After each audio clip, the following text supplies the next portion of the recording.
ഈ വർഷത്തിന്റെ ഒടുവിലത്തെ ആഴ്ചയിലേക്ക് നാം പ്രവേശിച്ചിരിക്കുകയാണ്. അനേക കാര്യങ്ങൾ നമ്മുടെ ഹൃദയത്തിൽ ഈ കഴിഞ്ഞ വർഷത്തെക്കുറിച്ച് ഉണ്ട്. അനേക ചിന്തകൾ നമ്മുടെ എല്ലാവരുടെയും മനസ്സിലുണ്ട്. വരുന്ന ദിവസങ്ങളിൽ നാം സാക്ഷി പറയുമ്പോൾ ആ കാര്യങ്ങളൊക്കെ നാം ഓർക്കുകയും ചെയ്യുന്നതാണ്. എന്നാൽ ഈ ഒടുവിലത്തെ ഞായറാഴ്ച നമ്മുടെ ആത്മീയ ജീവിതത്തെ ഒന്ന് ഇവാലുവേറ്റ് ചെയ്യുക, ഒന്ന് പരിശോധിക്കുക, ഒന്ന് വിലയിരുത്തുക അല്പസമയം നാം എടുക്കുന്നത് വളരെ നല്ലതാണ് എന്ന് ഞാൻ വിചാരിക്കുന്നു. നമുക്കറിയാം, ഒരു വർഷം വിദ്യാർത്ഥികൾ നമ്മുടെ കുഞ്ഞുങ്ങൾ പഠിച്ചു കഴിയുമ്പോൾ ആ വർഷത്തിന്റെ ഒടുവിൽ അവർക്കൊരു പരീക്ഷയുണ്ട്. ഇടയ്ക്കിടയ്ക്കും പരീക്ഷയുണ്ട്. എന്നാൽ ഒടുവിന്റെ പരീക്ഷ പറയുന്നത് വലിയ പരീക്ഷയാണ്, വലിയൊരു പരീക്ഷയാണ്. അതാണ് ഏറ്റവും പ്രധാനപ്പെട്ട പരീക്ഷ. അതിൽ പാസ്സാകുക എന്നുള്ളത് വളരെ പ്രധാനമാണ്. ഈ വർഷത്തിന്റെ ഒടുവിലേക്ക് നാം വന്നിരിക്കുമ്പോൾ നാം എല്ലാവരും നമ്മെ തന്നെ ഒരു വലിയ പരീക്ഷയ്ക്ക് വിധേയരാക്കുന്നത് വളരെ നല്ലതാണ്. നാം നമ്മെ തന്നെ ഒന്ന് പരിശോധിക്കുക, മറ്റുള്ളവരെ പരിശോധിക്കാനും അവരെ തെറ്റിദ്ധരിക്കാനും അവരുടെ കുറവുകൾ കണ്ടുപിടിക്കാനുമാണ് മനുഷ്യരായ നമ്മുടെ പ്രവണത. എപ്പോഴും അങ്ങനെയാണ് നമ്മുടെ ടെൻഡൻസി. മറ്റുള്ളവരിലേക്ക് നോക്കുക, മറ്റുള്ളവരുടെ കുറവുകൾ കണ്ടുപിടിക്കുക. അത് നമ്മുടെ മാനസികമായ ഒരു പ്രവണതയാണ്. എന്നാൽ നാം നമ്മെ തന്നെ ഒന്ന് പരിശോധിക്കുക, നമ്മെ തന്നെ ഒന്ന് ക്രോധീകരിക്കുക, നമ്മെ തന്നെ ഒന്ന് കറക്റ്റ് ചെയ്യുക എന്നുള്ളത് ദൈവവരം നമ്മോട് ആവശ്യപ്പെടുന്ന ഒരു കാര്യമാണ്. അതുകൊണ്ട് നമ്മുടെ ആത്മീയ ജീവിതത്തെ ഒന്ന് വിലയിരുത്തുവാൻ, മറ്റാരുടെ ആത്മീയ ജീവിതത്തെ വിലയിരുത്താനല്ല, നമ്മുടെ തന്നെ ആത്മീയ ജീവിതത്തെ ഒന്ന് വിലയിരുത്തുവാൻ, നമ്മുടെ തെറ്റുകൾ കാണുവാൻ, കുറവുകൾ കാണുവാൻ, ഒന്ന് കറക്റ്റ് ചെയ്യാനും ആ തിരുത്തലിൽ ഒരു അടുത്ത വർഷത്തിലേക്ക് പ്രവേശിക്കുവാനും നമുക്ക് സാധിച്ചാൽ അത് വളരെ നല്ല ഒരു കാര്യമാണ്. നമുക്ക് കൊരിന്ത്യരുടെ 1-ാം ലേഖനം 11-ാം അധ്യായത്തിന്റെ 28-ാമത്തെ വാക്യം പ്രാരംഭമായിട്ട് വായിക്കാം. 1 Corinthians chapter 11 and verse 28. 1 Corinthians 11-ന്റെ 28-ാമത്തെ വാക്യം. മനുഷ്യൻ തന്നെത്താൻ ശോധന ചെയ്തിട്ട് വേണം ഈ അപ്പം തിന്നുകയും പാനപാത്രത്തിൽ നിന്ന് കുടിക്കുകയും ചെയ്യുക. Let a man examine himself, and so let him eat of this bread and drink of this cup. മനുഷ്യൻ തന്നെത്താൻ ശോധന ചെയ്തിട്ട് വേണം ഈ അപ്പം തിന്നുകയും പാനപാത്രത്തിൽ നിന്ന് കുടിക്കുകയും ചെയ്യുക. കർത്തൃമേഖലയെ കുറിച്ച് വിശദമായിട്ട് പറയാനല്ല ഇപ്പോൾ ഈ ഭാഗം വായിച്ചത്. അവിടെ തന്നെത്താൻ ശോധന ചെയ്യുക, let a man examine himself, തന്നെത്താൻ ശോധന ചെയ്യുക എന്ന ഒരു പ്രയോഗം അവിടെയുണ്ട്.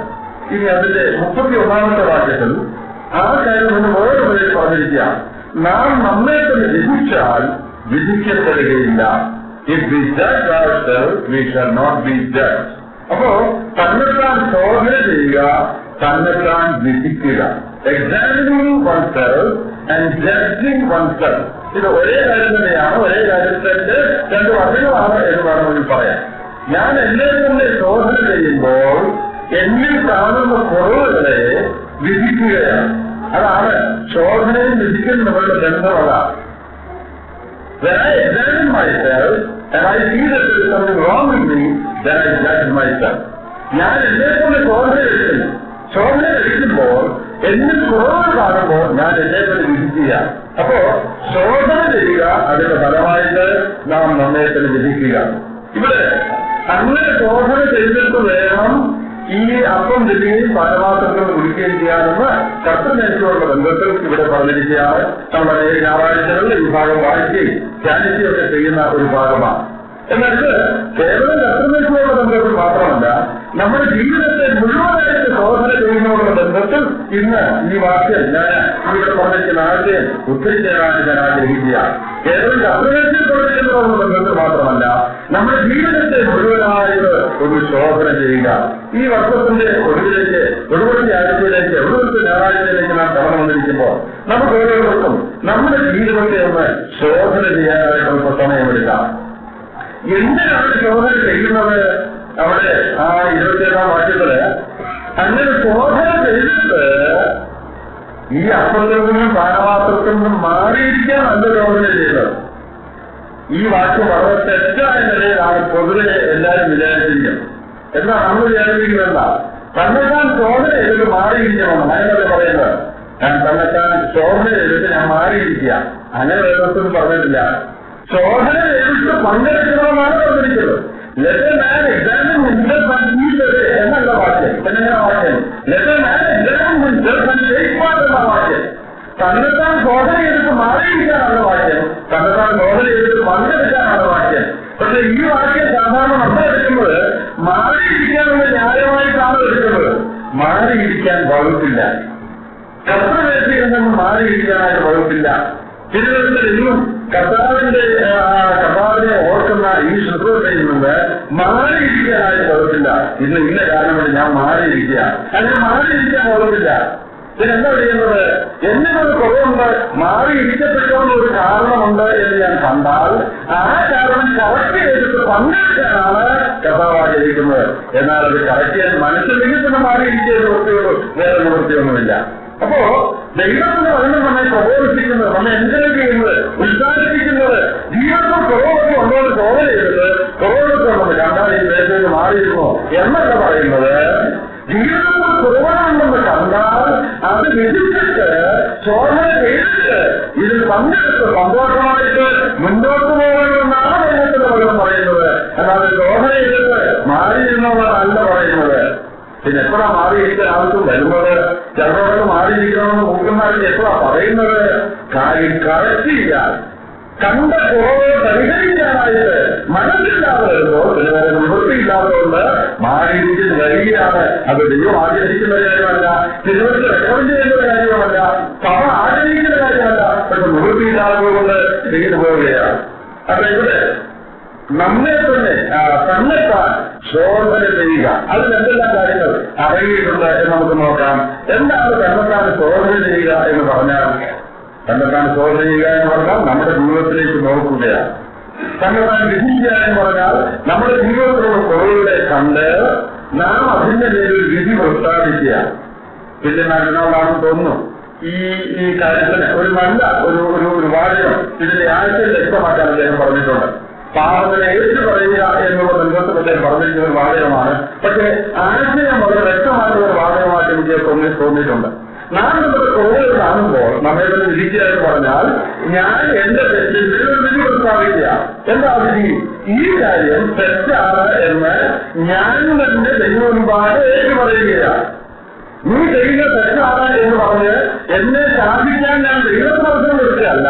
പിന്നെ ഇത് തെറ്റാണെന്ന് ദൈവാത്മാവ് എനിക്ക് ബോധ്യപ്പെടുത്തുമ്പോൾ ഞാൻ തന്നെ ആ കാര്യത്തിന്റെ വിചാരണ നടപ്പാക്കുക.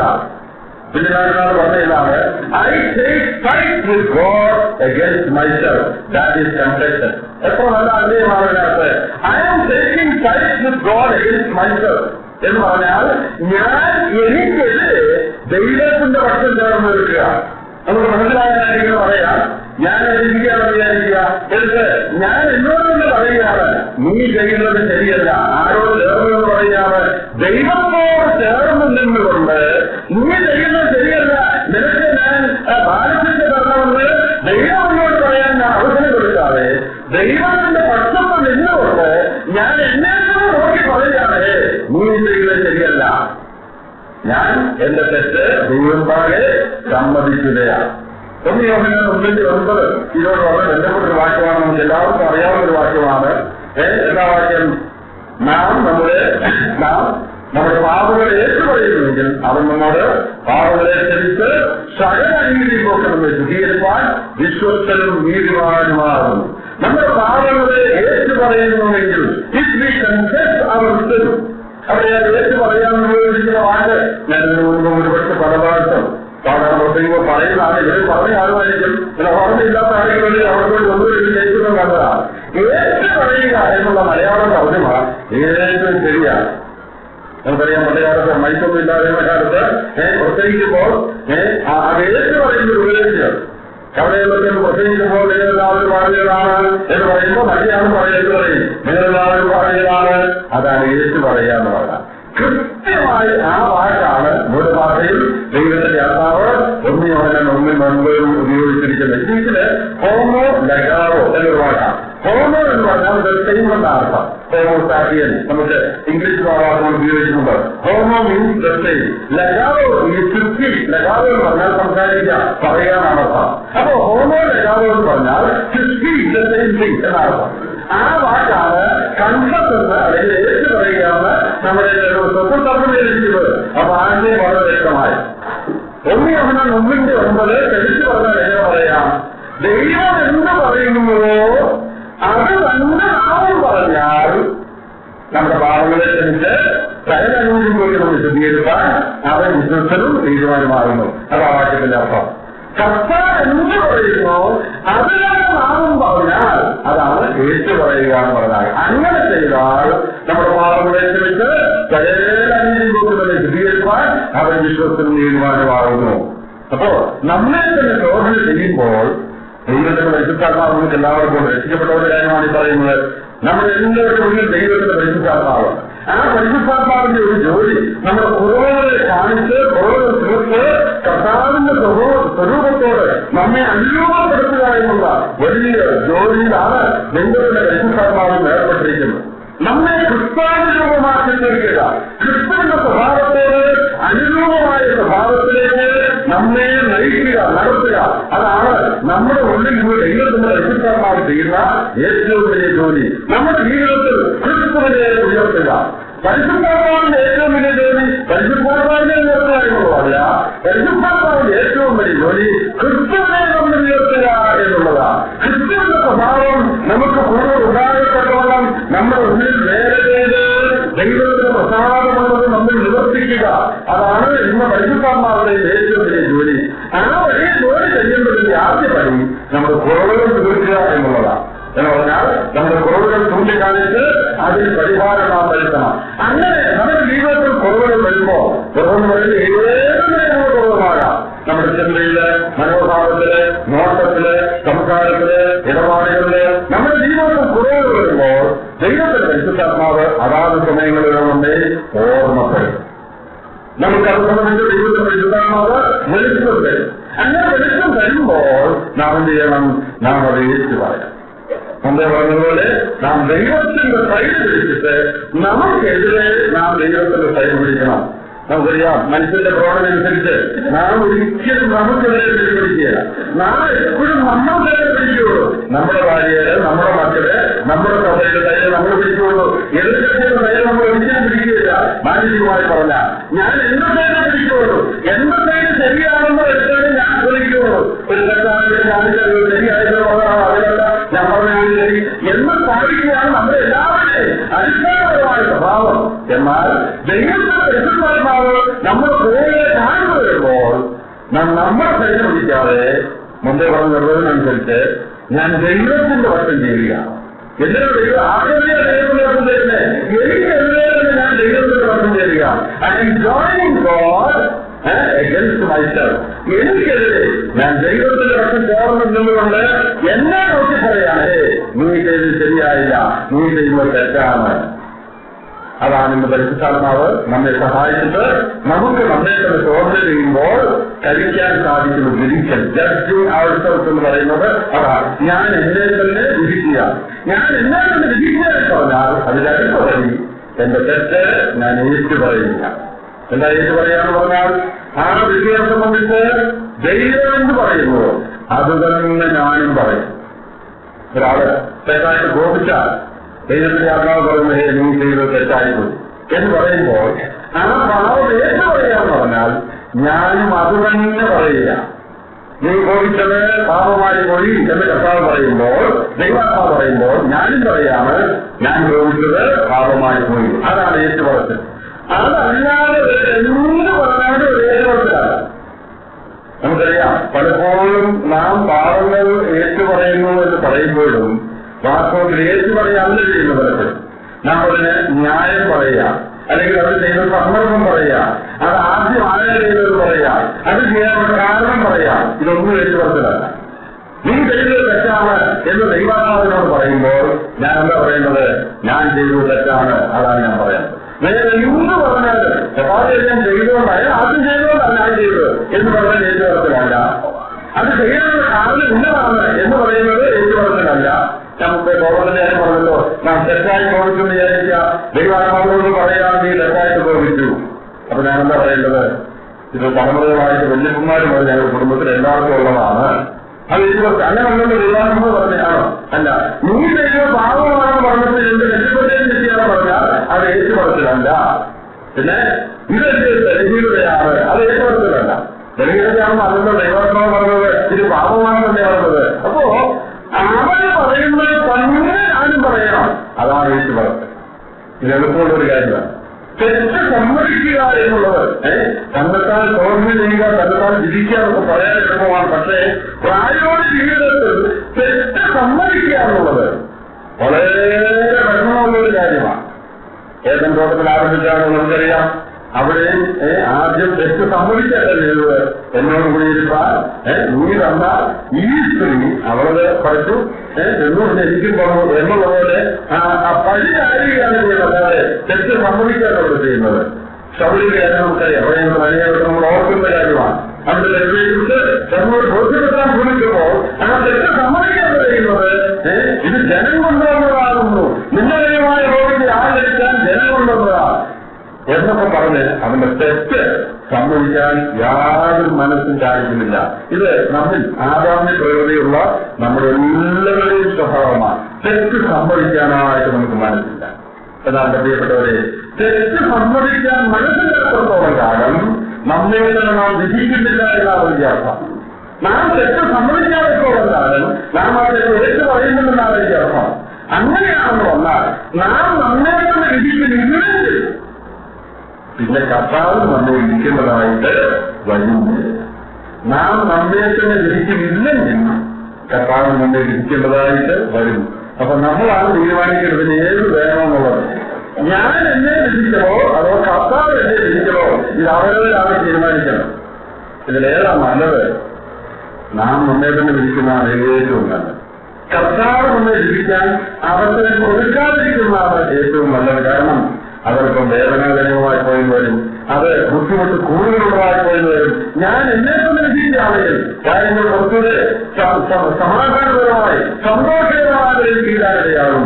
എന്നാൽ ഞാൻ എന്നെ തന്നെ വിധിക്കാതിരിക്കുകയും അതിന്റെ ഫലമായി കർത്താവിനെ വിധിക്കുകയും ചെയ്താൽ അത് കാര്യങ്ങൾ കൂടുതൽ വൈഷമ്യത്തിലേക്ക് പോകാനായിട്ടിടയായി തീരും. നാം നമ്മെ തന്നെ വിധിക്കുക, ഞാൻ എന്നെ തന്നെ ശോധന ചെയ്യുക. ഈ വർഷത്തിന്റെ ഒടുവിൽ നമ്മുടെ ജീവിതത്തിലേക്ക് തിരിഞ്ഞു നോക്കി നമ്മുടെ ആത്മീയ ജീവിതം എങ്ങനെയുണ്ട്? നമുക്ക് ലഭിച്ച വെളിച്ചം നാം ഇപ്പൊ പാടാം നാം പുത്തൻ പാട്ടുകൾ പാടാം. നമ്മെ പോലെ നന്മ ലഭിച്ചവർ നന്മയിലില്ലല്ലോ. അർത്ഥമാക്കി ആണോ പാടിയത്? എനിക്ക് നീ ചെയ്തോ? അത് ചുമ്മാ പാടിയതേ ഉള്ളൂ. നമ്മെ പോലെ നന്മ ലഭിച്ചവർ ഈ ഭൂലോകത്തിലും ഇല്ല എന്നാണ് പാടിയത്. അപ്പൊ അങ്ങനെയാണല്ലോ പാടിയത്. ഇപ്പോഴാണ് മനസ്സിലായത്. അതാണോ ഇത് ഓർക്കൊണ്ടാണെന്ന് പാടുന്നത്? എപ്പോഴും ശരിയാണെന്ന് പാടിയത്? നമ്മെ പോലെ നന്മ ലഭിച്ചവർ ഭൂമിയിലില്ല. വളരെ യാത്രയാകുമ്പോൾ നമുക്ക് അനേകം ലഭിച്ചു. എന്നാൽ അതിന്റെ വെളിച്ചത്തിൽ നമ്മുടെ ജീവിതം കൂടുതൽ വിശുദ്ധമായി തീരാനിടയായിട്ടുണ്ടോ? കർത്താവിനോട് കൂടുതൽ ഭക്തിയുള്ളതായി തീരാനിടയായിട്ടുണ്ടോ? കൂടുതൽ നല്ലതായി തീരാനിടയായിട്ടുണ്ടോ? നമ്മുടെ സ്വഭാവം കർത്താവിന്റെ സ്വഭാവത്തിന് കൂടുതൽ അനുകൂലമായി തീരാനിടയായിട്ടുണ്ടോ? നാളുകൾ കഴിയുമ്പോഴും കാര്യങ്ങൾ മെച്ചപ്പെട്ടാണോ വരുന്നത്?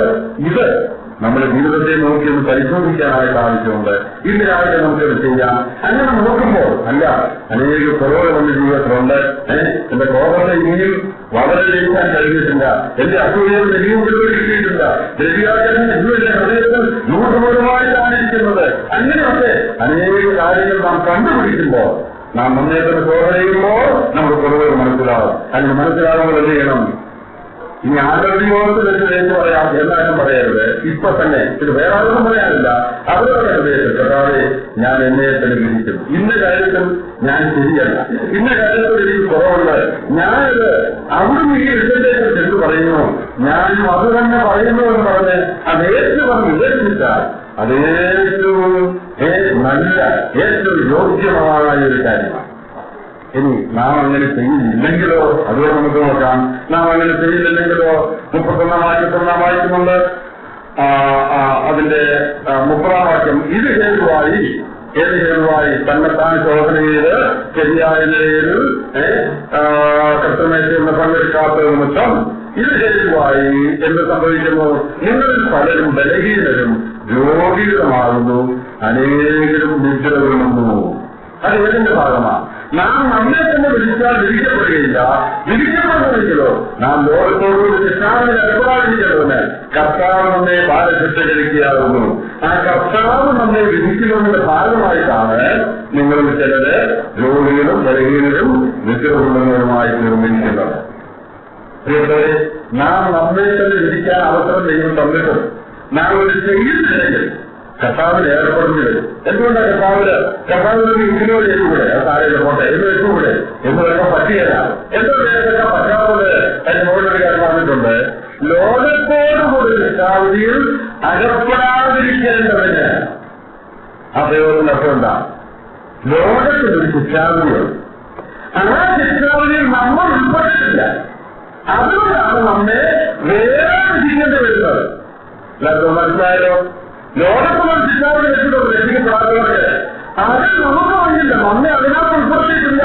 അതുകൊണ്ട് ഇപ്പോൾ പ്രത്യേകിച്ചുള്ളവർക്ക് ഒരു ശിക്ഷാവിധിയില്ല. റോമൻ 8:1 അതിന് പ്രകാരം ലോകത്തിലുള്ള ശിക്ഷാവിധിയിൽ നിന്ന് നമുക്ക് വിടുതൽ കിട്ടിക്കഴിഞ്ഞു. നാം അതിന് ഉൾപ്പെട്ടിട്ടില്ല. അതുകൊണ്ട് വേറെ നമ്മെ ശിക്ഷ കഴിച്ച്, ശിക്ഷ എന്ന് പറയുന്നത് ബാലശിക്ഷാണ്. ന്യായാധിപൻ കള്ളനെ ശിക്ഷിക്കുന്ന പോലെ, പോലീസ് കള്ളനെ ശിക്ഷിക്കുന്ന പോലെ ശിക്ഷയല്ല, പിന്നെ അപ്പൻ മക്കളെ ശിക്ഷിക്കുന്ന പോലെ. അതാണ് ഇതുള്ള വ്യത്യാസം. രക്ഷിക്കപ്പെടാത്തതിന്റെ ശിക്ഷ ന്യായാധിപൻ കുറ്റവാളിയെ ശിക്ഷിക്കുന്ന ശിക്ഷയാണ്. എന്നാൽ വീട്ടിലെ ശിക്ഷ അപ്പൻ മക്കളെ ശിക്ഷിക്കും. അത് പോലീസുകാരെ കള്ളനെ ശിക്ഷിക്കുന്നവരുടെ ശിക്ഷയല്ല, പിന്നെ അപ്പൻ മക്കളെ. അതിനെയാണ് ബാലശിക്ഷ എന്ന് പറയുന്നത്. അപ്പോ ലോകത്തോടുകൂടിയുള്ള ശിക്ഷാവിധിയിൽ നമുക്ക് പങ്കില്ലാത്തത് കൊണ്ട് ആ ശിക്ഷാവിധി നമുക്കില്ല. അപ്പൊ അതുകൊണ്ട് എന്ത് ചെയ്യണം? അതുകൊണ്ട് സെപ്പറേറ്റ് ആയിട്ട് ബാലശിക്ഷ എന്നുള്ള പദത്തിൽ നമ്മെ വേറെ ശിക്ഷിക്കുകയേ മതിയാകുള്ളൂ. അതാണ് പറയുന്നത്. കർത്താവ് നമ്മെ ബാലശിക്ഷ കഴിക്കുകയാകുന്നു. അപ്പോ നാം നമ്മെ തന്നെ വിധിച്ചില്ലെങ്കിൽ കർത്താവ് നമ്മെ വിധിക്കും. ചില ആളുകളുടെ ജീവിതത്തില് വളരെ തുടർമാനമായിട്ടും തെറ്റായ വഴികളിൽ നടന്നിട്ട് യാതൊരു കഴിവും ഒരു ശിക്ഷയും ഒരു വിധവും ഉണ്ടായതായിട്ട് കാണാത്തപ്പോ നമ്മൾ തന്നെ ചിലപ്പോൾ പറഞ്ഞു പോകും, എന്താ ഇയാൾ രക്ഷിക്കപ്പെട്ടതായിരിക്കാൻ സാധ്യതയില്ല. ആരൊക്കെ രക്ഷിക്കപ്പെട്ടതിന് വിധിക്കാൻ നമ്മളെ അത് ഏൽപ്പിച്ചിട്ടില്ല. അങ്ങനെ അത് പറയണ്ട, നമ്മൾ പറയുകയാണ്. സാധാരണ നമ്മൾ പറയുന്നൊരു കാര്യമാണ്. എന്താ ഇയാൾ രക്ഷിക്കപ്പെട്ടാൻ തോന്നുന്നില്ല. കാരണം രക്ഷിക്കപ്പെട്ട ആരെങ്കിലും ഇതിനായി എന്തെങ്കിലും സംഭവിക്കേണ്ടിയിരുന്നു. അപ്പോ ഇത് രക്ഷിക്കപ്പെട്ട അല്ലെന്ന് വിചാരിച്ച് ആരും നമ്മൾ രക്ഷിക്കണ്ട. ഞാൻ ഭാവനയിൽ പറയാണ്, ഇത് ഞാൻ രക്ഷിക്കപ്പെട്ടതല്ലെന്ന് വിചാരിച്ച്. അപ്പൊ രക്ഷിക്കപ്പെട്ടതല്ലെങ്കിലും ലോകത്തോടുകൂടിയുള്ള ശിക്ഷാവിധിയായിക്കൊണ്ട് അതുകൊണ്ടാണ് ഇപ്പം ബാലശിക്ഷയൊക്കെ കിട്ടാത്തത്. കാരണം വലിയ ശിക്ഷാവിധി വേറെ രക്ഷിക്കൊണ്ട് അതുകൊണ്ടാണ് ബാലശിക്ഷ കിട്ടാത്തത്. എന്നാൽ ആ ശിക്ഷാവിധിയിൽ നിന്ന് നാമകരണമുള്ളതായതുകൊണ്ട് നമുക്ക് ബാലശിക്ഷ കിട്ടിയേ മതിയാകും. ആ ബാലശിക്ഷയെ കുറിച്ച് പറയുന്ന ഒരു വാക്യങ്ങൾ കൂടെ നമുക്കൊന്ന് വായിക്കാം. എബ്രായ ലേഖനം 12-ാം അധ്യായം. വളരെ നീണ്ട ഒരു പാഠത്തിൽ തന്നെ ഭാഗം തന്നെ ബാലശിക്ഷയെ കുറിച്ചുകൂടെ പറഞ്ഞിട്ടുണ്ട്. അതിപ്പോൾ എല്ലാം വായിക്കണമെന്നില്ല. എന്നാൽ അതില് ഏറ്റവും പ്രധാനപ്പെട്ട ചില വാക്യങ്ങൾ നമുക്കൊന്ന് വായിക്കാം. എബ്രായ 12-ന്റെ 10 മുതലുള്ള വാക്യങ്ങൾ. നമ്മുടെ ഈ ലോകത്തിലെ പിതാക്കന്മാരുടെ കാര്യമാണ് പറയുന്നത്. അവർ എന്ന് പറയുന്നത് ഈ ലോകത്തിലെ നമ്മുടെ പിതാക്കന്മാർ. അവർ ശിക്ഷിച്ചത് കുറെ കാലവും തങ്ങൾക്ക് ബോധിച്ച പ്രകാരവും അത്രേ. അവന് നാം അവന്റെ വിശുദ്ധി പ്രാപിക്കേണ്ടതിന് നമ്മുടെ ഗുണത്തിനായി തന്നെ ശിക്ഷിക്കുന്നത്. Hebrews 12:10. അവൻ നമ്മെ ശിക്ഷിക്കുന്നത്. കർത്താവ് എന്തിനാണ് നമ്മെ ശിക്ഷിക്കുന്നത്? അവിടെ പറയാണ്, നാം അവന്റെ വിശുദ്ധി പ്രാപിക്കേണ്ടതിന്. പിന്നെ വേറെ കാര്യം പറയുന്നു, നമ്മുടെ ഗുണത്തിനാണ്. പ്രിയപ്പെട്ടവരെ, നാം നമ്മെ തന്നെ വിധിച്ചില്ലെങ്കിൽ കർത്താവ് നമ്മെ വിധിക്കുമെന്നുള്ളത് ഖണ്ഡിതമാണ്, തീർച്ചയായ കാര്യമാണ്. എന്തുകൊണ്ട് കർത്താവ് നമ്മെ വിധിക്കുന്നത്? വിധിക്കാതെ വിട്ടാൽ, നമ്മുടെ ആ കാര്യങ്ങൾ കൈകാര്യം ചെയ്യാതെ വിട്ടാൽ നാം വേറെ തെറ്റായ നിലയിൽ മുന്നോട്ട് പോകുവാൻ, നമ്മുടെ ജീവിതം പാവപ്പെടാൻ, മലീനത്ത് മാറ്റപ്പെടുവാൻ, നമ്മുടെ ജീവിതം ആത്മീയമായി നാശത്തിലേക്ക് പോകുവാനിടയായ ജീവിതം. അതിന്റെ മുകളിൽ പറയുന്നുണ്ട്, അതിന്റെ 5-ാം വാക്യത്തിൽ പറയുന്നുണ്ട്, കർത്താവ് നമ്മെ എന്തിനാണ് ശിക്ഷിക്കുന്നത്? കർത്താവ് താൻ 6-ാം വാക്യം, കർത്താവ് താൻ സ്നേഹിക്കുന്നവരെ ശിക്ഷിക്കുന്നു, താൻ കൈക്കൊള്ളുന്ന ഏത് മകനെയും തന്നിരുന്നു. എന്റെ മകൻ എങ്ങനെ ജീവിച്ചോട്ടെ എന്നൊരു അപ്പൻ പറഞ്ഞാൽ ആ മകന്റെ നന്മയ്ക്ക് വേണ്ടി അപ്പൻ ഒരു ചിന്തയില്ലെന്നാണ് എന്റെ അർത്ഥം. ഞാൻ അതിലൊന്നും ചെയ്യുന്നില്ല. രാത്രി വരുവോ, പകൽ വരുവോ, കണ്ടുപിടിക്കുവോ, കൂട്ടുകാരോട് നടക്കുവോ, അനുസരണം കെട്ടവനായിട്ട് നടക്കുവോ, എങ്ങനെയോടെ ഞാൻ ഒന്നും പറയാൻ പോകുന്നില്ല എന്നൊരർത്ഥം പറഞ്ഞാലതിന്റെ അർത്ഥം ആ അർത്ഥം അതിനെ സ്നേഹിക്കുന്നില്ലെന്ന്. അതുകൊണ്ട് നാം നമ്മേറ്റൊന്ന് ജീവിക്കാതെ പോകുമ്പോൾ കർത്താവിന് ഇടപെടാതിരിക്കാൻ പറ്റുകയില്ല. എന്തുകൊണ്ട് പറ്റുകയില്ല? കർത്താവ് ഇടപെട്ടില്ലെങ്കിൽ എന്നെ കർത്താവ് സ്നേഹിക്കുന്നില്ലെന്നാണ് എന്റെ അർത്ഥം. എന്റെ ഗുണം, എന്റെ നന്മ കർത്താവ് ആഗ്രഹിക്കുന്നില്ലെന്നാണ് എന്റെ അർത്ഥം. അതുകൊണ്ടല്ലേ എന്നെ കയറി വിട്ടിരിക്കുന്നത്, എങ്ങനെയാണ് പോയില്ലെന്ന് പറയുന്നത്? അതുകൊണ്ടല്ലേ എന്റെ ഗുണം കർത്താവ് ആഗ്രഹിക്കുന്നില്ലെന്നാണ് എന്റെ അർത്ഥം. എന്നാൽ അങ്ങനെയല്ല. നാം കട വായിച്ചു, നമ്മുടെ ഗുണത്തിനാണ്. പ്രിയപ്പെട്ടവരെ, കർത്താവ് ഭാരതത്തെ കഴിക്കുന്നത് നമ്മെ ഒതുക്കിക്കളാനല്ല, നമ്മെ നശിപ്പിച്ചുകളാനല്ല, നാം മുരിഞ്ഞു പോകാൻ വേണ്ടിയല്ല. അവൻ ഭാരതത്തെ കഴിക്കുന്നത് നമ്മുടെ നന്മയ്ക്ക് വേണ്ടിയാണ്, നമ്മുടെ ഗുണത്തിന് വേണ്ടിയാണ്. എന്താ ആ ഗുണം? അതിന് മുകളിൽ പറഞ്ഞിട്ടുണ്ടല്ലോ, നാം അവന്റെ വിശുദ്ധി പ്രാപിക്കേണ്ടതിന് നമ്മെ എല്ലാവരെയും സംബന്ധിച്ചുള്ള കർത്താവിന്റെ ആഗ്രഹം നാം എല്ലാവരും അവന്റെ വിശുദ്ധി പ്രാപിക്കണം എന്നുള്ളതാണ്. നാം വിശുദ്ധരല്ലേ? അതെ, നാം വിശുദ്ധരാണ്. രക്ഷിക്കപ്പെട്ടപ്പോൾ ശാരീരികമായി നമുക്ക് ലഭിച്ച സ്ഥാനത്തോട് ബന്ധത്തിൽ നാം വിശുദ്ധരാണ്. അത് ശരിയല്ലേ? എന്നാൽ പ്രാക്ടിക്കൽ ഹോളിന്, പ്രാക്ടിക്കൽ സയന്റിഫിക്കേഷൻ, പ്രായോഗികമായ ശുദ്ധീകരണത്തിന് നാം മുന്നേറേണ്ടതിന്, മുമ്പോട്ട് വരേണ്ടതിന്, നാം ഉയർന്നു വരേണ്ടതിനാണ് അവൻ നമ്മെ ബാലശിക്ഷ കഴിക്കുന്നത്. ആ ബാലശിക്ഷയിൽ ഉൾപ്പെട്ടിരിക്കുന്ന ചില കാര്യങ്ങൾ നമ്മൾ അവിടെ വായിച്ചു. ഒന്നുകൂടി വായിച്ചു. എന്തൊക്കെയാണ് പറഞ്ഞിരിക്കുന്നത്?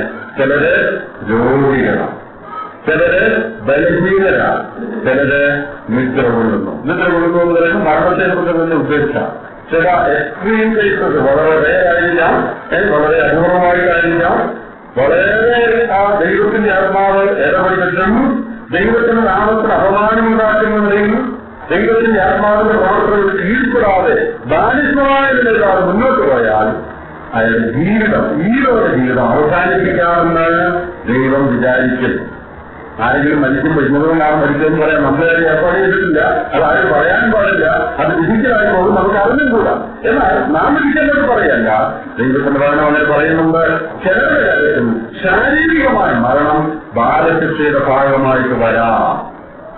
ദൈവത്തിന്റെ വഴികൾ നടക്കാത്തതുകൊണ്ട്, അനേക വട്ടം ബുദ്ധിമുട്ടിച്ചിട്ട് കേൾക്കാത്തതുകൊണ്ട് അവൻ ഈ ലോകത്തിൽ തുടർന്ന് ജീവിക്കുന്നത് ദൈവനാമത്തിന് അപമാനവും സഭയ്ക്ക് ദോഷകരവും ദൈവജനത്തിന് ദോഷകരവുമാണ് എന്ന് കാണുമ്പോൾ സന്തോഷത്തോടെയല്ല, നിവൃത്തിയില്ലാതെ അവൻ ഈ ലോകം ജീവിതം അവസാനിപ്പിക്കുക എന്ന് ദൈവം തീരുമാനിക്കും. ഫിസിക്കൽ. അപ്പോ കർത്താവ് വിധിക്കുന്ന എക്സ്ട്രീമായിട്ടുള്ള അങ്ങേയറ്റത്തെ ഒരു സ്റ്റെപ്പാണ് ശാരീരികമായ മരണം. അതിന് നമ്മളാരും ഇടപെടുക്കാതിരിക്കട്ടെ. ഇനി മറ്റൊന്ന് ശരീരമല്ല, ജീവിതത്തിലുള്ള ബലഹീനതകളും രോഗങ്ങളും. നമുക്ക് ഒരു രോഗം ഉണ്ടാകുമെന്നാണ് പല പറയുന്നത്. അങ്ങനെ പറയുന്നത് ആർക്കെങ്കിലും രോഗം വന്നാൽ ഇന്നും വന്നു നമ്മൾ പറയുന്നില്ല, അതിന് നമ്മളെ അതുപോലെ ചെയ്തിട്ടില്ല. എന്നാൽ തിരുവനന്തപുരത്ത് പറയുന്നൊരു സത്യമാണ്, അനേകരും രോഗികളായിത്തീരുന്നത്, അനേകം വിവിധതകളിലുള്ള ബലഹീനതകളും അകപ്പെടുന്നത്. ഇവിടെ പറഞ്ഞിട്ടുണ്ടെങ്കിൽ നമുക്കറിയാം, പല തരത്തിലുള്ളതായ വൈദ്യുതികളും രക്തങ്ങളിലും അനേകം അകപ്പെടുന്നത്, എല്ലാവരുമാണെന്നല്ല, അനേകം അകപ്പെടുന്നത് എന്തുകൊണ്ടാണ്? ദൈവത്തിന്റെ വഴി വിട്ടുപോയതുകൊണ്ടാണ്. നമുക്ക് പെട്ടെന്ന് മനസ്സിലാകുന്ന ഉദാഹരണം പറയാം. വിവാഹത്തിന്റെ കാര്യം എടുക്കുക. ദൈവത്തിന്റെ പ്രകാരം അല്ലാതെ എനിക്കങ്ങനെ നിങ്ങൾക്ക് അറിയാവുന്ന കേസുണ്ടെന്ന് നിങ്ങൾക്ക് അറിയാമായിരിക്കും. ദൈവത്തിന്റെ സുഖവും ആളുകളെയും അന്വേഷിക്കാതെ വിവാഹ ജീവിതത്തിൽ പ്രവേശിച്ച് ചിലരെ പിൽക്കാലത്ത് വളരെ കഷ്ടപ്പെട്ട് നമ്മൾ കണ്ടിട്ടുണ്ട്. അത് നമ്മുടെ കണ്ണിൽ തന്നെ നമ്മൾ കണ്ടിട്ടുള്ള കാര്യമാണ്. അതിൽ നിന്ന് പറയുന്നത് എന്താ? ദൈവത്തിന്റെ ജീവിതം ആളുകളെയും അന്വേഷിക്കാതെ പോയതുകൊണ്ട് സാധിച്ചതാണ് എന്ന്, ഇങ്ങനെ സംഭവിച്ചതാണ് എന്ന് ഒരു ഉദാഹരണമായിട്ട് പറഞ്ഞതേ ഉള്ളൂ. അപ്പോ ദൈവ വഴികളിൽ നടക്കാത്തതുകൊണ്ട്, ദൈവം നമ്മുടെ ദൈവത്തോട് വിശ്വസ്ത കാണിക്കാത്തതുകൊണ്ട് അനേക വൈഷമ്യങ്ങളിൽ ഏർപ്പെടുന്ന ആളുകൾ. ഇത് നാം നമ്മളെ നോക്കിയാൽ മതി. ആരെങ്കിലും ബുദ്ധിമുട്ടുണ്ടാകും. ഇത് മിക്കവാറും ഇന്നലെ ചേട്ട പ്രസംഗത്തിന്റെ പറഞ്ഞിടല്ലേ, അങ്ങനെ പറയാൻ വേണ്ടി പറയുകയല്ല. ഇത് അവരുടെ തോന്നിക്കാനായിട്ട് നാം ഇത് ചിന്തിക്കുന്നത് മാത്രമേ ഉള്ളൂ. എന്റെ പ്രിയപ്പെട്ടവരെ, ദൈവവഴിയിൽ നടക്കാത്തത് കൊണ്ട് ദൈവം നമ്മെ ലാളിപ്പെട്ട് കഴിക്കാനായിട്ട് നാം അവസരം കൊടുക്കുക. ഇനി നമ്മുടെ ജീവിതത്തിൽ ചിലപ്പോ അങ്ങനെ അവസരം ഉണ്ടായും വരാം.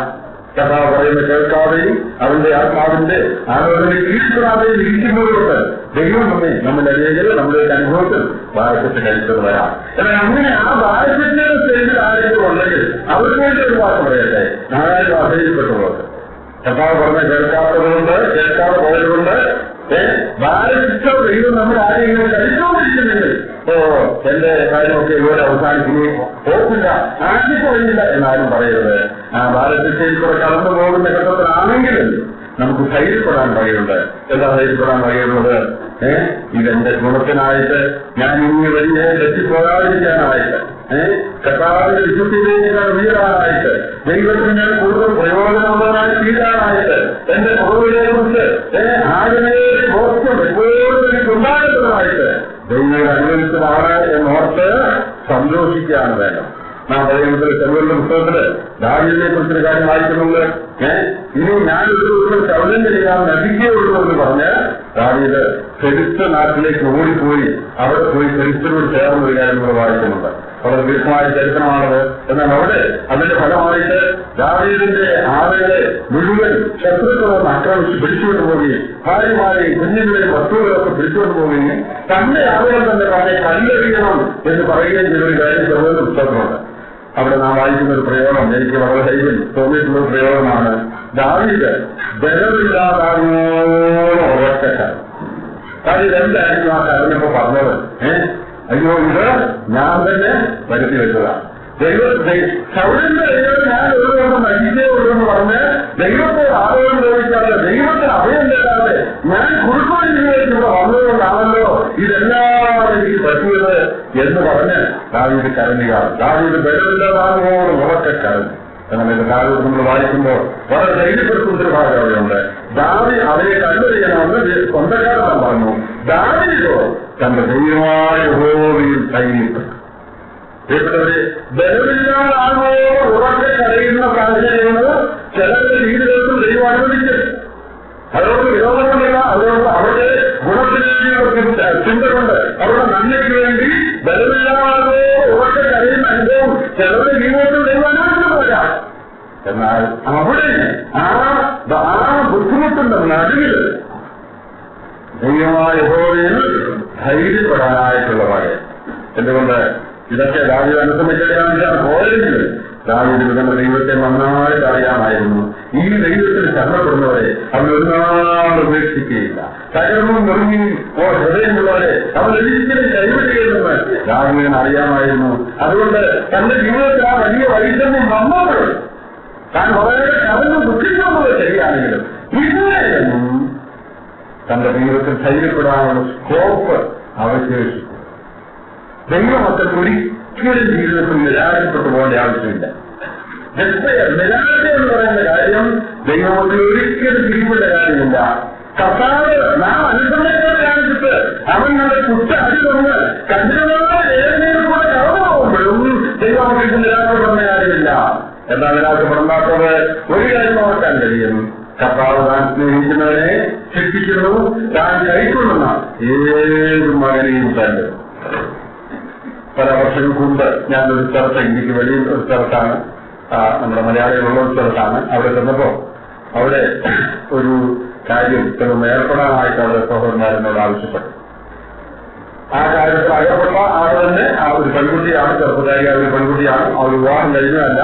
എന്നാൽ അവിടെ വളരെ ജോലി ചെയ്തിരുന്ന സ്ഥലത്ത് വളരെ മോശമായ ഒരു ബന്ധത്തിൽ അകപ്പെടുകയും വിശ്വാസത്തിലേക്ക് യോഗ്യമില്ലാത്ത നിലയിലൊക്കെ നടക്കുകയും അതെല്ലാവരും അറിയുകയും വളരെ മോശമായ ഒരു സാഹചര്യം ഉണ്ടാകുകയും ചെയ്യും.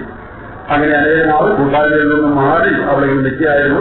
എന്നാൽ ഞാൻ ചെന്ന ആ സമയത്ത് ആ കാലത്തിനടുത്ത് അവർക്ക് വളരെ അനുതാപം ഉണ്ടാകുകയും ദൈവത്തിന് ആത്മാർത്ഥമായിട്ട് അവർ അനുവദിക്കുകയും അവരുടെ പേര് പോയി വളരെ മോശം പേരുകാരിയായി അവരുടെ പേര് കേൾക്കാൻ തന്നെ ആളുകൾക്ക് വെറുപ്പായ അതോമാസമായ ദൈവജനത്തിന് അപമാനകരമായ കാര്യങ്ങൾ ആ പെൺകുട്ടി ചെയ്തു.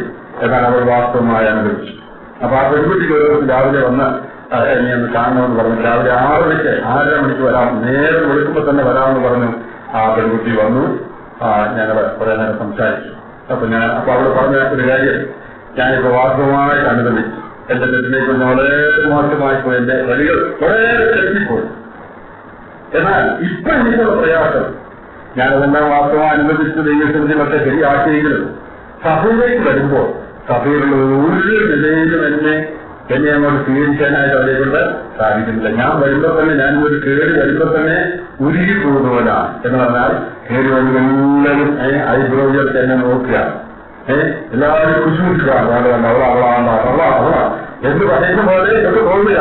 അങ്ങനെ മലയാളികളാണെന്ന് അവർ കൈകാര്യം ചെയ്യണമെന്നത് നമുക്കറിയാം, അത് വേറൊരു കാര്യം. അപ്പോ ഇവർ പറഞ്ഞു ഞാൻ അനുഭവിച്ച് ദൈവസംഘം ശരിയാണ്, എന്നാൽ സഭയിലേക്ക് വരുമ്പോഴത്തേക്ക് ഉരുകി കൊടുക്കുന്നതോടുക എല്ലാം തന്നെ എവിടേക്ക് ഫോക്കസ് ചെയ്തിരിക്കുക. ഞാൻ അവരോട് പറഞ്ഞു അതെന്തുകൊണ്ടാണ് അങ്ങനെ സംഭവിക്കുന്നത്? നീ ചെയ്യുന്നത് തെറ്റുകൊണ്ടാണ്. അവര് ആ വിശ്വാസികൾ ചെയ്യുന്നത് ശരി അദ്ദേഹം പറയുന്നില്ല, പക്ഷേ അത് എന്തുകൊണ്ടാണ് ഇത് സംഭവിച്ചത്? അതുകൊണ്ട് നീ അവരെ കുറ്റപ്പെടുത്താം. ഏതാ സൗരഭന്മാരെ നിങ്ങൾ നോക്കുന്നു എന്നുള്ള കാര്യം നിങ്ങൾ മറന്നേക്കുക. നീ ഇനി യോഗത്തിന് കയറി വരുമ്പോ എല്ലാവരും നിന്നെ കൈയാക്കി തിരിച്ച് നോക്കുകയും ചെയ്യുമ്പോൾ നീ മനസ്സ് വഴിയായി പറഞ്ഞോണം, എന്റെ കർത്താവ് നിന്റെ വഴി വിട്ടുപോയതുകൊണ്ടാണ് എനിക്കൊരു പറ്റിയത്, ഇനി നേരിൽ നിന്റെ വഴി ഞാൻ വിട്ടുപോവുകയില്ല, ചിത്തായിട്ട് ഞാൻ നിനക്ക് വേണ്ടി ജീവിക്കും, നിന്നെ ഞാൻ സ്നേഹിക്കും, നിന്റെ വഴിയിൽ നിന്ന് ഒരിക്കലും ഞാൻ മാറിപ്പോവുകയില്ല കർത്താവെ എന്ന് നീ മനസ്സിൽ പറഞ്ഞുകൊണ്ട് ഓരോടെ പേര് വന്നാൽ മതി. ശരീരഭാഗം നോക്കുകയും ചെയ്യുകയൊക്കെ ചെയ്യും. പക്ഷേ നീ അത് മൈൻഡ് പോകണ്ട. നിന്റെ ഹൃദയത്തിൽ എന്റെ തെറ്റുകളും എന്റെ വഴി വിട്ടുപോയതുകൊണ്ടാണല്ലോ ഈ അനുഭവിച്ചു വരുന്നത് കർത്താവെ, ഞാൻ ചിത്തായിട്ട് നിന്റെ വഴി വിട്ടുപോയില്ല. പാപം എത്ര ഭയങ്കരമാണ്, പാപം വരുത്തുന്ന നിന്ന ലജ്ജ അതെത്ര ഭയങ്കരമാണ്, അത് ഞാൻ മനസ്സിലാക്കും കർത്താവെ. അതുകൊണ്ട് നിന്റെ സംശയം ഞാൻ താഴുന്നു എന്ന് പറഞ്ഞുകൊണ്ട് നീ അങ്ങനെ ചിന്തിച്ചുകൊണ്ട് നീ യോഗത്തിന് വന്നാൽ മതി. ഞാൻ പറഞ്ഞു ഈ കൃത്യമായിട്ടില്ല എന്നാൽ ഈ ആശയം അവരോട് പറഞ്ഞു. എന്റെ പ്രിയപ്പെട്ടവരെ, അവിടെ അങ്ങനെ അങ്ങനെ ചെയ്തുകൊണ്ടാണ് ഞാൻ വിചാരിക്കുന്നത്. ദൈവം അവളെ ആദരിച്ചു. ഏറ്റവും മോശമായ പേര് അവളുടെ കഥ ന്യൂസ് പേപ്പറിൽ വന്നതാണ്, പത്രത്തിൽ വന്നതാണ്, അത്രയ്ക്ക് എല്ലാവരും അറിഞ്ഞ കാര്യമാണ്. എന്നാൽ അവൻ ദൈവസന്നിധിയിൽ ആഴമായി അനുഭവിച്ചു. വളരെ നാളെയും നിന്നയും ലജ്ജയും അപമാനം ഒക്കെ അവരുടെ പാപങ്ങൾ സഹിക്കേണ്ടി വന്നു. എന്നാൽ അവൻ ദൈവത്തിന് കീഴിൽ തന്നെത്താൻ താഴ്ത്തിയത് കൊണ്ട് ദൈവം അവളെ ആദരിച്ചു. ഒരു വിശ്വാസിയായ ഒരു ചെറുപ്പക്കാരൻ തന്നെ അവരുടെ പഴയ ചരിത്രം അറിഞ്ഞുകൊണ്ട് അവളെ വിവാഹം ചെയ്തു. അതിപ്പോ ഞാൻ അത് കഴിഞ്ഞ് 1 പ്രാവശ്യം അവരുടെ വിവാഹം കഴിഞ്ഞ് 1 പ്രാവശ്യം കണ്ട് 1 പ്രാവശ്യം കണ്ടിട്ടുണ്ട്. അവരിപ്പോ അവർക്ക് വളരെ സന്തോഷമായി കാണുമെന്ന് ഞാൻ വിചാരിക്കുന്നു. അവർ ജീവിക്കുക. ഞാനിത് പറഞ്ഞത് അവർ വളരെ വൈകുന്നേരം ദാനശിക്ഷയിൽ അകപ്പെട്ടു, വളരെ കഠിനമായി കരയൊക്കെ വന്നെങ്കിലും അവിടെയും അവർ കർത്താവിൽ കൈയില്ല. കർത്താവ് എന്റെ കുറവുകൊണ്ട് വന്നാണല്ലോ ഇത് നേരിൽ ഈ വഴി നടക്കാം, എനിക്കിടയാകാതെ ഇരിക്കട്ടെ, പാപം എവിടെയുള്ളതാണെന്ന് എപ്പോഴും ഓർക്കട്ടെ എന്ന മനോഭാവം. അങ്ങനെ ഒരു മനോഭാവം കർത്തൃ മൊത്തത്തിൽ ബാലകുറിച്ചുകളൊന്ന് പുലർത്തിയാൽ അതുകൊണ്ട് എന്ത് സാധിക്കും? അധൈര്യപ്പെട്ടു പോകേണ്ട തൽക്കാലം കുറച്ച് നിന്ന് അവമാനമൊക്കെ ഉണ്ടാവും, ബുദ്ധിമുട്ടുകളൊക്കെ സഹിക്കും, നാണക്കേടുണ്ടാകും. എങ്കിലും കർത്താവ് കൈവിടുകയും അവൻ മഹാകരുണയും മത്സരവുമുള്ളവനല്ലോ. എന്റെ സഹോദരന്മാരെ, നമ്മുടെ ജീവിതത്തിൽ കുറവുകൾ വന്നിട്ടുണ്ടെങ്കിൽ ഈ വർഷത്തിന്റെ ഒടുവിൽ നമുക്കത് പരിശോധിക്കാം. ഏതെല്ലാം കുറവുകളെന്ന് മനസ്സിലാക്കി അത് ദൈവത്തിന് ജയിച്ചു പറഞ്ഞ് നമുക്ക് ഉപേക്ഷിക്കാം. ഇനി നമ്മുടെ ജീവിതത്തിൽ നാം അങ്ങനെ ചെയ്യാത്ത മുഖാന്തരം, നമ്മളെ വിധിക്കാത്ത മുഖാന്തരം ഏതെങ്കിലും വാഴക്കഴിച്ച അനുഭവത്തിൽ കൂടെ കർത്താവിനെ പ്രവർത്തിക്കുന്നുണ്ടെങ്കിൽ എന്റെ കുട്ടികളൊക്കെ യോഗത്തിനും വിജയിപ്പിക്കും ദൈവത്തിന് വേണ്ടി പ്രയോജനപ്പെടാൻ എനിക്ക് കഴിയില്ല എന്ന് പറഞ്ഞാലും നിരാശപ്പെടുന്നത് ആ അനുഭവത്തിലൂടെ കടന്നു പോകുമെങ്കിൽ ദൈവസന്നിധിയിൽ തന്നെത്താൻ കാഴ്ചയും വിനയപ്പെടുകയും ഇതെന്റെ ഗുണത്തിനായിട്ട് എന്നെ സ്നേഹിക്കുന്നുണ്ട്, അവന്റെ വിശുദ്ധി ഞാൻ സാധിക്കാനായിട്ട് കർത്താവിന് അവസരം തരികയാണ് എന്ന് മനസ്സിലാക്കി ഈ കാര്യത്തെ എടുക്കുകയും ചെയ്യുമെങ്കിൽ ഈ ബാലശിക്ഷയുടെ മധ്യത്തിലും വളരെ സന്തോഷമായിട്ട് ആശ്വാസമായിട്ടിരിക്കാനായിട്ട് നമുക്ക് സാധിക്കും. ഒന്നുകൂടെ പൗർണമിൽ പറഞ്ഞിരിക്കുന്ന ആശയത്തെക്കുറിച്ച് ഒന്നുകൂടി കാര്യങ്ങൾ കൂടെ ഞാൻ പറഞ്ഞുകൊള്ളട്ടെ. അവിടെ നമ്മെ തന്നെ വിധിക്കുക, അതിന് നമ്മെ സഹായിക്കാനായിട്ട് ഞാൻ മുമ്പേ പറഞ്ഞതുപോലെ ദൈവത്തിന്റെ പരിശുദ്ധാത്മാവിനെ നമ്മുടെ ഹൃദയങ്ങളിൽ ദൈവം തന്നിട്ടാണ്. ഞാനത് മനസ്സിലായാൽ ഇങ്ങനെ പറയട്ടെ, ഒരു കളി റഫറി ഉണ്ട്, നമുക്കറിയാം. ഒരു അമ്പയർ ഉണ്ട് എല്ലാ കളിയും. ക്രിക്കറ്റ് ആണെങ്കിലും ഫുട്ബോൾ ആണെങ്കിലും ഒരു അമ്പയർ റഫറിയെ ദൈവം ആ കളിക്ക് കളിയിൽ നിയന്ത്രിക്കാൻ ഒരു തെറ്റ് കണ്ടുപിടിക്കാം. അത് ശരിയായിട്ടുള്ള ഒരു അമ്പയർ വെച്ചിട്ടുണ്ട്. ആ അമ്പയറുടെ ഒരു വിസിലുമാണ്. നമുക്കറിയാം, ചില കളിയിൽ കൊടിമുട്ടുകയായിരിക്കും, ചില കളിയിൽ വിസിലടിക്കുകയാണ്. നമ്മുടെ ഉള്ളിൽ ഞാൻ മുന്നേ പറഞ്ഞുകൊണ്ട് ദൈവത്തിന്റെ പരിശുദ്ധാത്മാവിനെ ദൈവം തന്നിട്ടുണ്ട്. ആ ദൈവത്തിന്റെ പരിശുദ്ധാത്മാവിൽ ചെയ്യുന്ന ഒരു ജോലി നമ്മുടെ കുറവുകളെ ഏതാണ്ട് സമയത്ത് നമുക്ക് ബോധ്യപ്പെടുത്തി തരിക എന്നുള്ളതാണ്. ഇതുപോലെ വിശ്വസ്തനായ ഒരു അമ്പയർ വേറെയില്ല. നമുക്കറിയാം ലോകത്തിലെ കഥകളിലെ അമ്മമാരൊക്കെ ചിലപ്പോൾ കൈകൂലി മേടിച്ചിരിക്കും, അവരെ പ്രക്ഷേപത്തിൽ കാണിച്ചിരിക്കും, അവർക്ക് ഒരു ഇഷ്ടമായി അവർ തെറ്റിയില്ല മിണ്ടാതിരുന്നൊക്കെ ഇരിക്കും. അവർക്ക് ലോകത്തിലെ രസമാണ് അതിനൊക്കെ കള്ളത്തിൽ കാണിക്കുന്നവരാണ്. എന്നാൽ ഒരു കള്ളത്തിനും ഒരിക്കലും കാണിക്കാത്ത, ഒരു പാർഷ്യാലിറ്റി ഒരിക്കലും കാണിക്കാത്ത ഏറ്റവും വിശ്വസ്തനായ ഒരു അമ്പയറാണ് നമ്മുടെ ഹൃദയത്തിൽ ദൈവം തന്നിരിക്കുന്ന പരിശുദ്ധാത്മാവ്. ഒരു മുഖവശനാണല്ലോ, വിധിഗ്രഹമാണല്ലോ, അല്ല പുല്ലുകൊടുത്ത് പറയണ്ട, എന്നീ അമ്പയർ വിചാരിക്കുക ആരായാലുള്ള ഉടനെ ആ കാര്യം ബോധ്യപ്പെടുത്തുകൊണ്ട് ഏറ്റവും വിശ്വസ്തനായ ഒരു അമ്പയർ നമ്മുടെ ഹൃദയത്തിലും ദൈവം തന്നിട്ടുണ്ട്. ആ അമ്പയർ നമ്മുടെ ജീവിതത്തിലും ആ റഫറി നമ്മുടെ എല്ലാ ജീവിതത്തിലും വരുന്ന കുറവുകളെ അതാത് സമയത്ത് നമുക്ക് ബോധ്യപ്പെടുത്തും. നാം കർത്താവിനോട് ചേർന്ന് നടക്കുന്നവരാണെങ്കിലും ആ അമ്പയറിന്റെ വിസില് എപ്പോഴും കേൾക്കാൻ നമുക്ക് സാധിക്കും. നമുക്കറിയാം ഈ അവിശ്വാസികളായ ആളുകൾ വളരെ നുണയൊക്കെ പറഞ്ഞ് വളരെ നുണ പറയുന്നവർ പ്രത്യേകിച്ച് വരുന്നൊന്നുമില്ല. ചിലപ്പോൾ നമ്മുടെ കാര്യമല്ല, നാം ഈ മനഃപൂർവ്വമായിട്ടല്ലെങ്കിലും ഏതെങ്കിലും ആരെങ്കിലും പോലീസുകാരി ആരെങ്കിലും ഉത്തരമായ ഉത്തരം പറഞ്ഞുകൊണ്ടെങ്കിലും അത്ര സത്യമല്ലാത്ത അല്ലെങ്കിൽ 90 സത്യവും 10% അസത്യവുമായ ഒരു പ്രയോജനങ്ങളുമാക്കി വന്നുപോയാൽ പറഞ്ഞ മനപ്രയാസമായി. അതുകൊണ്ട് മനപ്രയാസം 100-200% മകളെടുത്ത് മനപ്രയാസമില്ല നമുക്ക്. എന്നാൽ നമുക്ക് 5%, 10% സത്യമല്ലാത്തതെന്ന് പറയാൻ മനപ്രയാസമായി. നിങ്ങൾ അങ്ങനെ എല്ലാവരും അവരോട് തിരിച്ച് പറയണം എന്ന് തോന്നുന്നു. എന്തുകൊണ്ടാണ് തോന്നുന്നത്? നിങ്ങളുടെ പരിശുദ്ധാത്മാവെന്ന് ഉള്ളിലുള്ളതുകൊണ്ടാണ്. ആ പരിശുദ്ധാത്മാവിന്റെ വിശ്വയിൽ നാം കേൾക്കുന്നതുകൊണ്ടാണ്. അപ്പോ നമ്മെ തന്നെ വിധിക്കുന്നതിന് സഹായിക്കുവാൻ ദൈവത്തിന്റെ ഹൃദയത്തിൽ വിശ്വസ്തനായ അമ്പേരെ തന്നിട്ടുണ്ട്, നീണ്ടകാലെ തന്നിട്ടുണ്ട് ദൈവത്തിന്റെ പരിശുദ്ധാത്മാവ്. അവൻ അതാണ് സമയങ്ങൾ നമ്മോട് പറയുന്ന കാര്യങ്ങൾ അപ്പോൾ വിധിക്കുകയും ഏറ്റുവരികയും ചെയ്താൽ നമ്മുടെ ജീവിതം എപ്പോഴും വിശുദ്ധിയിലേക്ക് മുന്നേറുന്ന ഒരു ജീവിതമായി നമുക്ക് ഈ തരുന്ന നാളുകൾ ഈ പുതിയ വർഷത്തേക്ക് നമുക്ക് അനുവദിക്കുന്നെങ്കിൽ വിശുദ്ധിയിലേക്ക് മുന്നേറുന്ന ഒരു ജീവിതമായിട്ട് നമ്മുടെ ജീവിതം ഇരിക്കണം. വിശുദ്ധിയത് അനുവദിക്കാൻ വീഡിയോയ്ക്ക് അനുവദിച്ച കാലത്ത് നമ്മൾ ഇപ്പോൾ തന്നെ ഇങ്ങനെയുള്ള കാര്യങ്ങൾ ചെയ്യുന്നില്ല. കൊറോണയുള്ള കാര്യങ്ങൾ മാത്രമല്ല, നമ്മുടെ ചിന്തയിൽ, നമ്മുടെ മനോഭാവത്തിൽ, കുറ്റം പറയുന്ന കാര്യത്തിൽ, അസൂയപ്പെടുന്ന കാര്യത്തിൽ, പണത്തെ സ്നേഹിക്കുന്ന കാര്യത്തിൽ, മറ്റുള്ളവരെ ജയിക്കുന്ന കാര്യത്തിൽ, ഇങ്ങനെയുള്ള കാര്യങ്ങൾ പോലും ഏറ്റവും നമ്മൾ വിശുദ്ധിയിലേക്ക് മുന്നേറുന്ന ഒരു ജീവിതമായിട്ട് വരുന്ന വർഷം നമ്മളെല്ലാവരുടെയും ജീവിതത്തിൽ ഇരിക്കണം. അങ്ങനെ ഇരിക്കണമെങ്കിൽ അതാത് സമയം ദൈവത്തിന്റെ ആത്മാവ് ബോധ്യപ്പെടുത്തുന്ന കാര്യങ്ങളെ ഉടനടി അതിനെ റെസിസ്റ്റ് അതിനോട് മറന്നിരിക്കാതെ ഉടനടി ആ കാര്യങ്ങൾ ശ്രമപ്പെടണം. ഇങ്ങനെയാണ് പ്രസംഗിക്കുമ്പോ ഇങ്ങനെ പ്രസംഗിച്ച് വരുമ്പോ ചിലപ്പോ ചില പ്രസംഗത്തിലൊക്കെ ചില കാര്യങ്ങളൊക്കെ സ്വന്തം മഹത്വത്തിന് വേണ്ടി ചിലപ്പോൾ പറഞ്ഞു പോകും. പറയാൻ ശ്രമിക്കുമെന്നാൽ ചിലപ്പോ പറഞ്ഞു വരുന്ന കൂട്ടത്തിലൊക്കെ ഒരു വാചകമൊക്കെ ചിലപ്പോ സ്വന്തം മഹത്വത്തിനായിട്ട് ചിലപ്പോൾ പറഞ്ഞു പോയിട്ടുണ്ട്. എന്നാൽ അങ്ങനെ പറഞ്ഞ ഒരു വാക്ക് പറഞ്ഞാൽ മതി, ഒട്ടനെ വിസില് കേൾക്കുന്നവർക്ക് അറിയാൻ പറ്റില്ല, അവര് വിസിലൊക്കെ കേൾക്കുന്നില്ലല്ലോ. എന്നാൽ പ്രസംഗിക്കുന്നവരുണ്ട്. ഞാൻ എന്റെ കാര്യം പറയാണ്, എന്റെ വീട് വളരെ വിസിലൊക്കെ കേൾക്കാം, ബാക്കിയുള്ളവർക്കൊന്നും മനസ്സിലായില്ല, ഒരു കുഴപ്പമോ അവർക്ക് പ്രശ്നത്തിൽ തോന്നിയില്ല. പക്ഷേ ഈ പറഞ്ഞത് ശരിയായ കല്ല ഇത് തെറ്റായ ഹൃദയത്തിലും പറഞ്ഞാണ്, സ്വന്തം ഭൂതത്തിന് വേണ്ടിയാണ് ആ കാര്യം പറഞ്ഞത് എന്ന് ദൈവാത്മാവ് ഓർപ്പിച്ചുകൊണ്ടിരിക്കുക. അപ്പൊ ഈ പ്രസംഗം നടക്കുന്നതിനിടയ്ക്കുള്ളിൽ അവർക്കൊക്കെ എന്താണ് പ്രസംഗം നടന്നുകൊണ്ടിരിക്കുന്നത്? ചിലപ്പോ ഞാൻ പറഞ്ഞെല്ലാവർക്കും മനസ്സിലായല്ലോ. പന്തേരെ കണ്ടിട്ടുള്ളവർക്കറിയാം, ഒരു ഫൗൾ കമ്മിറ്റ് ചെയ്താൽ ഒരു തെറ്റ് ഉണ്ടായാൽ ഉടനെ കണ്ടു നിർത്തിയിട്ട് ആ തെറ്റിന് പരിഹാരം ഉണ്ടാക്കിയിട്ടാണ് നമ്മൾ കണ്ടു കൊടുക്കുന്നത്. ചില പന്തേരൊക്കെ നമ്മൾ ജീവിതത്തെ കണ്ടിട്ടാണ് ഈ പന്തുമായിട്ട് ആരും മുമ്പോട്ട് പോകുമ്പോ പണ്ട് ഓഫ്സൈഡ് എന്നൊരു കാര്യം ഉണ്ടായിരുന്നു ഫുട്ബോളിൽ, നിങ്ങൾക്ക് അറിയാമായിരിക്കും. ചിലപ്പോൾ ഓഫ്സൈഡ് ആയിരിക്കും അവർ കയറി പോകുന്നത്. അപ്പോൾ റബ്ബർ വിസിൽ അടിച്ചു, അല്ലെങ്കിൽ ലൈൻസ്മാൻ കൊടി നോക്കി കാണിക്കുക, അവർ കണ്ടില്ല, വിസിൽ കേട്ടില്ല, ഇയാൾ ഗോളടിച്ചു. ഗോളടിച്ചിട്ട് വലിയ സന്തോഷമായിട്ട് തിരിഞ്ഞു പോകുക. തിരിഞ്ഞു നോക്കുമ്പോൾ ആരും ചാടുന്നുമില്ല, പൊങ്ങുന്നുമില്ല. ഈ ഞാൻ ഗോളടിച്ചിട്ട് ആരും ചാടുന്നില്ലല്ലോ. എന്താ കാര്യം? അതേ വിസിലടിച്ച് കഴിഞ്ഞിട്ട് ഒരു കൂട്ടുകയാണ്. ഈ ലോകത്തിലും അങ്ങനെയാണ്. ഒരു സ്ഥലത്തെ കേരളത്തിൽ ഒരു സ്ഥലത്ത് ഒരു സഭയിൽ ഒരിക്കലും വഴക്കുണ്ടായപ്പോൾ അതിൽ ഉണ്ടായിരുന്ന ഒരാൾ പറഞ്ഞതാണ്, ഉണ്ടായിരുന്ന ആള് ഏറ്റവും പറഞ്ഞതാണ് വലിയ വാഗ്വാദവും വഴക്കൊക്കെ ഉണ്ടാകും. കുറച്ചേ കഴിയുമ്പോൾ പറഞ്ഞത് ജീവിക്കുന്നത് കാണുന്നു. അത് കഴിഞ്ഞാൽ പറയാം പരിചയപ്പെടുവാണ് സമയമുണ്ട്, പരിശോധന പോകാൻ. അത് വിസിലടിച്ച് കഴിഞ്ഞപ്പോൾ പണ്ട് ഗോവയിലാണ് ആ പരിചയം. എല്ലാവർക്കും മനസ്സിലായിട്ടെന്താ പറഞ്ഞതന്നെ ആദ്യത്തെ വീട് വിസിലടിച്ചിട്ട് ആ പവർ ആദ്യം എടുക്കണം, എന്നിട്ടാണ് പിന്നെ പോയി ഗോവടിക്കുന്നത്.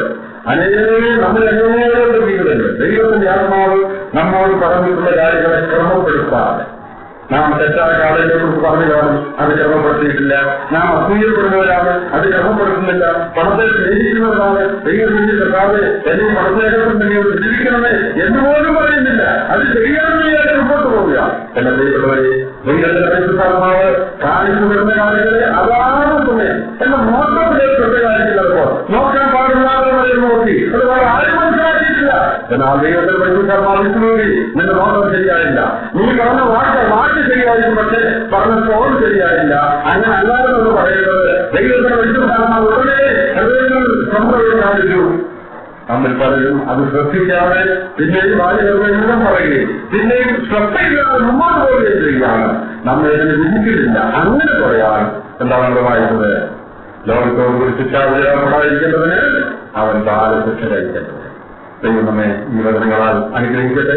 നമ്മുടെ ജീവിതത്തെ പരിശോധിക്കുവാൻ ഓരോന്നും മനസ്സിലാക്കി നമ്മെ തന്നെ വിധിച്ച് യേശുവിനെ ഉപേക്ഷിക്കുവാൻ അനുദിനം നമ്മുടെ ജീവിതത്തിൽ നമ്മെ വഴിനടത്തുവാൻ ദൈവം ഏൽപ്പിച്ചുകൊണ്ടിരിക്കുന്ന വിശ്വസ്തനായ ഈ അന്തയ അതാത് സമയങ്ങളിൽ പറയുന്ന കാര്യങ്ങൾ അപ്പോ ഇപ്പൊ രാവിലെ 10 മണിയാണ്, രാത്രി കിടക്കാൻ നേരത്തേക്ക് പറയാൻ ആരും പറയല്ലേ. 10 മണിക്കാണ് തെറ്റ് ഓർമ്മപ്പെടുത്തിയെങ്കിൽ 10 മണിക്കാണ് തെറ്റ് പറയണം. ഇനി വൈകിട്ടാകാനായി കാത്തിരിക്കണ്ട.